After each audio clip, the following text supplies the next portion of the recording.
harus makan makanan Indonesia versus di luar, ya makanan Jepang atau makanan Indonesia, mana yang harus dipilih?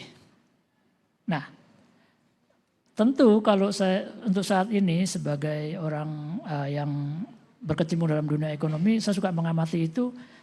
Untuk saat ini memang cenderungannya masih memilih restoran-restoran Jepang ya. Oke, tetapi ini nggak bisa lama-lama. Seandainya trennya terus dikembangkan. Mulai dari packagingnya, mulai dari promosinya, tentu kita bisa mulai ya dengan produk-produk dalam negeri, apapun itu. Nah, tadi saya katakan ini zaman keemasan untuk UMKM. Secara geografis seperti Mas Abdul Muiz tadi katakan, warung-warung bisa memulai memproduksi barang-barang dalam negeri ya. UMKM kita bisa memproduksi barang-barang dalam negeri untuk menggantikan produk-produk yang impor. Saya kasih contoh yang tadi bahwa misalnya dari sisi kosmetik ya sudah banyak sekali sekarang produk-produk kosmetik yang sifatnya sangat kecil ya, klinik-klinik kecil, membuat maklon segala macam. Nah itu bisa mengalahkan yang besar. Tapi bukan berarti saya bermaksud untuk supaya yang besar kalah, enggak begitu ya. Artinya produk-produk itu bisa diciptakan, di-create secara unik sehingga mempunyai pasar-pasar tersendiri. Nah ini sangat niche, sangat punya pasar-pasar yang kuat. Segala macam lah, mulai dari makanan, kosmetik, segala macam. Saya kira dengan terbukanya model bisnisnya Mas Abdul Muiz ini, teman-teman yang UMKM bisa memasarkan kemana saja. Syukur-syukur nanti ada platform yang lain lagi ya. Atau mungkin suatu saat seperti kasusnya department store yang belakangan ya. Dulu kan kalau kita bilang department store tuh segala macam ada. Kemudian menjadi spesialis. Mungkin suatu saat juga demikian ya, e-commerce juga akan menuju spesialis, ya kan? Kalau yang umum nanti kan kita kalau mau nyari barang susah tuh, nyari-nyari dulu ya. Nah mungkin ada yang spesialis. Nah produk-produk ini, yang unik-unik ini, ya intinya adalah memproduksi barang yang unik, difference, kemudian jelas pasarnya, that is kita bisa mulai. Nah ya.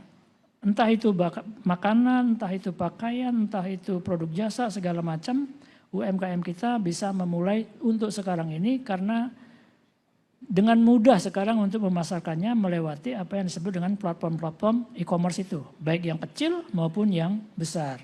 Saya kira seperti itu. Oke, baik. Jadi tidak ada lagi batasan begitu ya, tidak ada lagi border, ini tentunya bisa menjadi peluang gitu ya. Nah ini satu lagi yang perlu dicatat.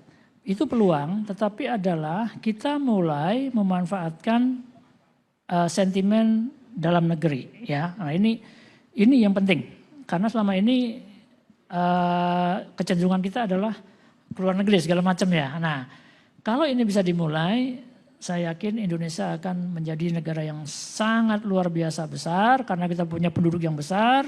Kalau semua kita bisa produksi di dalam negeri, dengan bahan baku dalam negeri, dikonsumsi dalam negeri, luar biasa. Dan satu lagi yang blessing gitu ya, selama ini ekonomi Indonesia adalah banyak digerakkan oleh sektor dari konsumsi. Jadi kita ekspornya kecil. Nah, apakah ini menguntungkan atau merugikan? Nah, dari sisi ini, produsen-produsen kecil ini sangat menguntungkan karena kalau konsumen kita banyak, konsumsi dalam negeri besar, tetapi mengkonsumsi produk dalam negeri, nah inilah modal kita. Kita nggak perlu lagi memikirkan bagaimana mengekspor, gitu lah. Ya bukan berarti ekspor diabaikan, enggak. Tetapi kebetulan saat ini ekonomi Indonesia dibentuk oleh sektor konsumsi lebih dari 50%. Nah, konsumer-konsumer ini kalau kita bisa didik menjadi konsumer-konsumer produk-produk domestik yang semuanya berasal dari domestik, ekonomi Indonesia akan menjadi sangat besar. Entah kapan itu, tapi saya harap dalam waktu dekat. Harus segera dimulai saat ini juga. Boleh dong tepuk tangan sekali lagi teman-teman.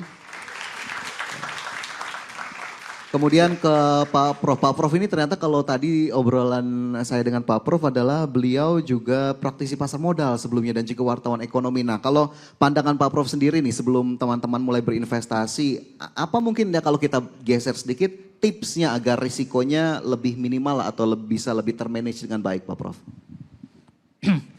Baik, terima kasih. Ini mahasiswa FEB ya. Nah, semoga nanti ketemu saya di kuliah. Pertanyaannya tadi apa tadi memanage risiko ya, ya betul.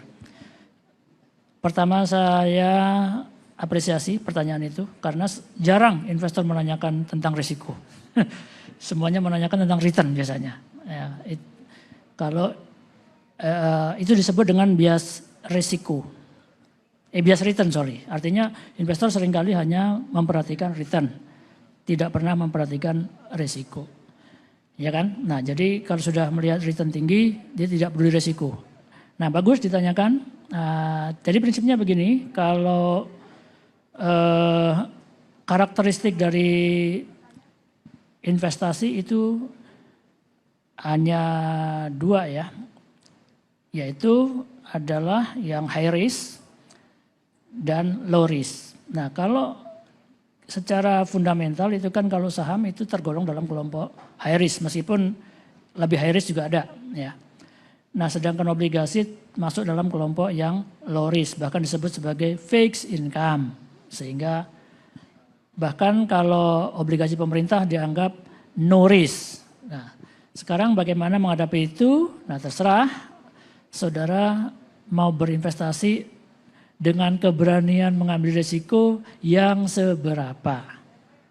Kalau berani mengambil risiko silakan memilih produk-produk saham atau lebih lagi adalah derivasinya, tetapi kalau tidak ya obligasi. Kalau obligasi juga masih takut yang korporasi, silakan memilih obligasi pemerintah. Jadi pada prinsipnya gradasi risiko ada yang no risk sampai high risk. Silakan dipilih mana yang menjadi kecenderungan Anda. Ya, tapi ingat rumusnya adalah high risk, high return. Kalau Anda memilih high return tentu harus berani menghadapi high risk.